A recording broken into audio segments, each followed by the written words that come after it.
নাটক হৃদয় কথা। আর হৃদয় কথার নাটকে খুব পরিচিত মুখ নাট্য জগতে সুপ্রভাত ঘোষ আমাদের সঙ্গে রয়েছে, এই প্রজন্মের নাট্য অভিনেতা। সুপ্রভাত, আবার একটা নতুন নাটক, আবার একটা অন্য ধরনের অভিনয়। তোমার অভিনয় দেখে তো সবাই ভীষণ খুশি হয়। এবার কি থাকছে হৃদয় কথা? বাবা, তার আগে আমি বলি শুভ সন্ধ্যা। তোমাকেও শুভ সন্ধ্যা, আর সকলের জন্য শুভ সন্ধ্যা। তো আজকের হৃদয় কথা নাটক এটা একটা অন্য ধরনের, একটা হৃদয়েরই একটা বিষয়, ভীষণ একটা গভীর ভাবনা, গভীর বোধ, যেটা আমাদের নাট্যকার সঞ্জয় চট্টোপাধ্যায় লিখেছেন। তো আমার মনে হয় যে যারা দেখবেন, দেখার পরে বুঝতেই পারবেন যে একটা অন্যরকম অনুভূতি নাটকটার মধ্যে আছে। আচ্ছা সুপ্রভাত, তোমার নাট্য জগৎ দেখতে দেখতে বেশ খানিকটা দিন হলো, এবং তপন থিয়েটারে এর আগেও আমি তোমার নাটক দেখেছি। সেই জায়গায় দাঁড়িয়ে কি মনে হচ্ছে, এই জায়গায় দাঁড়িয়ে নাটকের মান, নাটকের দর্শক কতটা বাড়ছে বলে তোমার মনে হয়? সেটা তো দেখুন, করোনার পরে একটা সময় নাটকটা, বা নাটক কেন, পুরো ইন্ডাস্ট্রিটাই অনেকটা একটা ডাউনের দিকে গেছিলো। কিন্তু আস্তে আস্তে করে আবার প্রত্যেকটা দল এবং দর্শকও নাটক মুখ হচ্ছেন, ভালো ভালো নাটকও হচ্ছেন, এবং প্রচুর দল চেষ্টা করছে ভালো ভালো নাটক করার।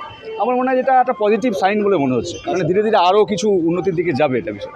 সুপ্রভাত, জানিয়ে রাখি কসবা আর্টস প্রযোজিত, যার মূল আমাদের কৃতজ্ঞতা স্বীকার প্রভাত সরঞ্জি, তার মূল ভাবনাই হচ্ছে নাটককে ওটিটি প্ল্যাটফর্মে নিয়ে আসা। এই বিষয়টিকে তুমি কিভাবে দেখছো? বাবা, এটা তো প্রভাতির সঙ্গে আমার ব্যক্তিগত অনেক আলাপ আলোচনা হয়েছে। উনি আমার কাছে ভীষণ একটা অন্যরকম একটা অনুভূতি ওনার কাছে। তো আমি তো ভীষণ এক্সাইটেড দাদা, যে উনি যে কীভাবে ভেবেছেন।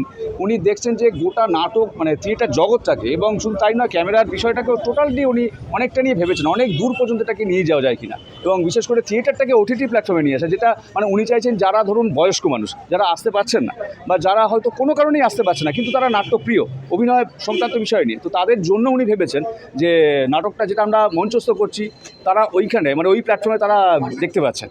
এটা একটা অন্য ধরনের ভাবনা, এটা ভীষণ ওনার কাছে ভীষণ বিনম্র শ্রদ্ধা ওনার জন্য, যে এই ভাবনাটার জন্য আর কি। সুপ্রভাতের সঙ্গে কথা বলছি। সুপ্রভাত ঘোষ এই প্রজন্মের অভিনেতা, এবং এর পাশাপাশি নাটককে করে ভীষণ সাবলীলভাবে। আজও আমরা সুপ্রভাতের অভিনয় দেখব, হৃদয় কথায় সুপ্রভাত থাকছে, অপেক্ষা করতে হবে। এবং সবথেকে বড় কথা, কসবা আর্টস প্রযোজিত যে নাটক প্রথম তার পথ চলা শুরু করছে, ওটিটি প্ল্যাটফর্মে আসছে। সুপ্রভাতরা এটাকে তো অবশ্যই স্যালিউট করছে। দর্শকরা কি বলেন আমরা শুনবো।